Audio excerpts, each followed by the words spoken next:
जय हिंद साथियों, मैं रमेश काला जीके विद काला पर आपका स्वागत करता हूं। दोस्तों, कक्षा 12 राजनीति विज्ञान का एक ऐसा मॉडल पेपर दे रहा हूं, बार बार नहीं आएगा। दोस्तों, इसमें आपके एबशद वाले खाली स्थान 2 नंबर, 4 नंबर, 6 नंबर सभी प्रश्नों को शामिल किया है, विद सॉल्यूशन है, उत्तर सहित है। इसे ध्यान से देख लेना। और मैं फिर से कह रहा हूं, 20 मई में इस वीडियो से प्रश्न पूछा जाएगा, पक्का पूछा जाएगा। वो इसलिए मैं कह रहा हूं क्योंकि हमने पीछे के सालों के पेपर और आपके मॉडल पेपर को देखते हुए इनको बनाया है, तो इनको बहुत ही ध्यान से आप देखें दोस्तों। और इन्हीं में से कुछ क्वेश्चन आपको देखने को मिलेंगे। पहला प्रश्न है, नीचे दिए गए बहुचयनात्मक प्रश्नों के उत्तर पुस्तिका में लिखें। तो पहला प्रश्न आप देख सकते हैं कि राज्यसभा का पदेन सभापति होता है। दोस्तों, राज्यसभा का पदेन सभापति कौन होता है, यह आपको बताना है। बिल्कुल सही आंसर आपका उपराष्ट्रपति होता है। दूसरा आप देख सकते हैं, लोकसभा द्वारा कार्यपालिका को उत्तरदायी बनाने का सबसे सशक्त हथियार है।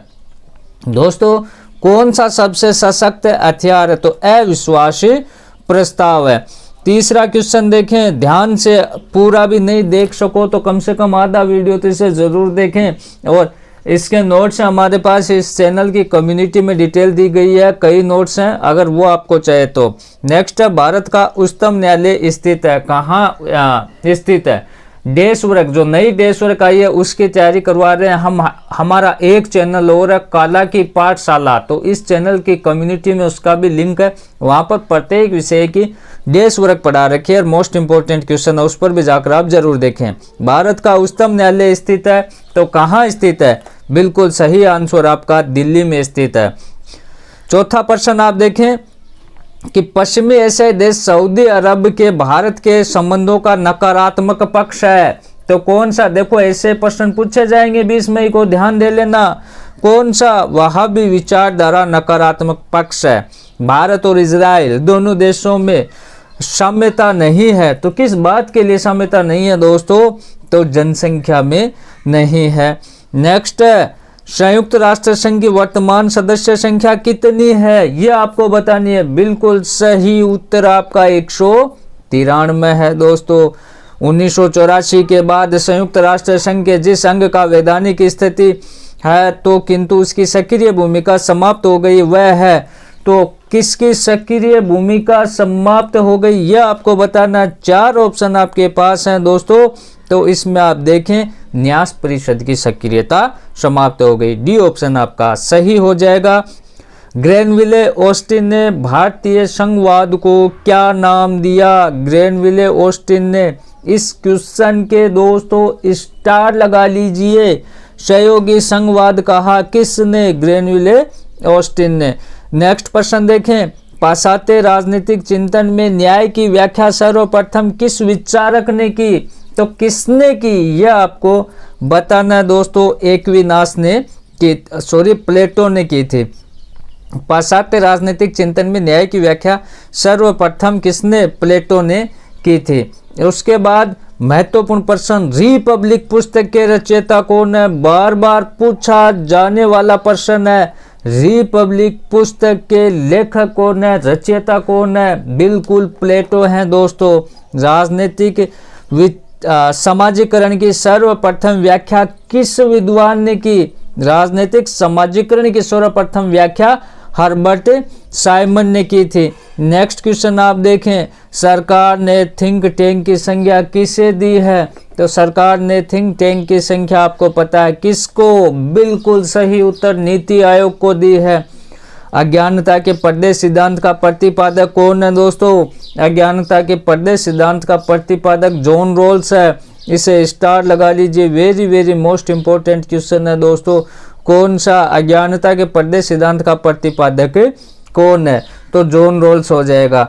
नेक्स्ट है, हेनरी फ्योल द्वारा दी गई सत्ता की परिभाषा लिखिए, तो सत्ता की परिभाषा, तो हेनरी फ्योल ने क्या कहा कि सत्ता आदेश देने का अधिकार और आदेश पालन करवाने की शक्ति है। ये परिभाषा सत्ता की सबसे ज़्यादा मोस्ट इम्पोर्टेंट है हेनरी फ्यूल की। क्या है? सत्ता आदेश देने का अधिकार और उसे आदेश को पालन करवाने की दोस्तों शक्ति है। 86वें संविधान संशोधन द्वारा किस अधिकार को मूल अधिकार के रूप में संविधान में शामिल किया गया है? तो किसे शामिल किया गया यह आपको बताना है, शिक्षा के अधिकार को।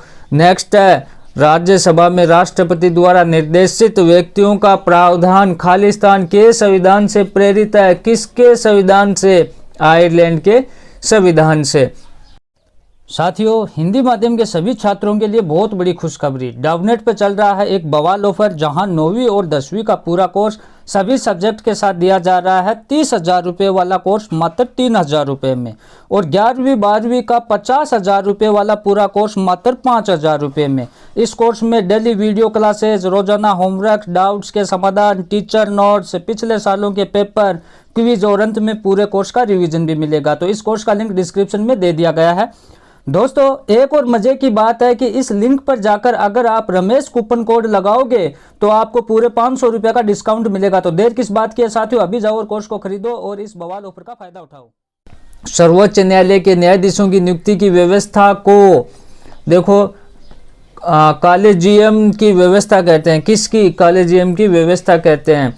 नेक्स्ट है, भारत में मौजूदा नीति आतंकवाद के विरुद्ध किसकी? शून्य सहायता की नीति है।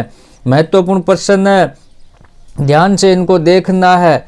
नेक्स्ट क्वेश्चन आप देखें, कानूनी न्याय का अर्थ स्पष्ट कीजिए। महत्वपूर्ण क्वेश्चन है।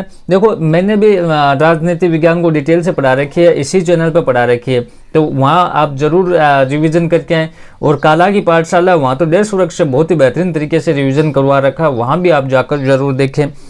तो नेक्स्ट प्रश्न क्या है? कानूनी न्याय का अर्थ स्पष्ट कीजिए। राजनीतिक संस्कृति के 2 लक्षणों को संक्षेप में लिखिए। सांप्रदायिकता के 2 परिणामों का संक्षेप में वर्णन कीजिए। एकल संगठित न्याय व्यवस्था से क्या आशय है? स्वतंत्रता समानता से पारस्परिक संबंधों की विवेचना कीजिए। निर्णय प्रक्रिया को जातिवाद किस प्रकार प्रभावित करती है? नेक्स्ट आप देखें कि भारत में गठबंधन सरकारों के बनने के क्या कारण है? देश की वर्तमान जरूरतों के परिप्रेक्ष्य में नीति आयोग के सशक्तिकरण हेतु अपने सुझाव दीजिए। भारतीय संविधान में शक्तियों के विभाजन और उस पर कानून बनाने के केंद्र और राज्यों के अधिकारों के आधार पर एक तालिका बनाइए। भारतीय संविधान में किन उपायों के द्वारा न्यायपालिका की स्वतंत्रता सुनिश्चित की है? मध्य पूर्व के देशों के प्रति भारत की विदेश नीति की चुनौतियों पर प्रकाश डालिए। दोस्तों, इस प्रकार से सारे प्रश्न थे। ये बड़े प्रश्न है, मैंने 2 तरीके आपको बता दिया। सारी चीज़ एक ही वीडियो में संभव नहीं होती, आपको भी पता है। तो प्ले लिस्ट में जाकर आप देखें, यहाँ भी मैंने इस चैनल पर भी मैंने राजनीति विज्ञान पढ़ा रखे और काला की पाठशाला पर भी रिवीजन करवा रखा देश वर्ग के अनुसार, कहीं से भी आप पढ़ सकते हैं। धन्यवाद साथियों। वीडियो को लाइक शेयर जरूर कर दें, आप करते ही नहीं हो, है ना? लाइक शेयर जरूर करें इसको।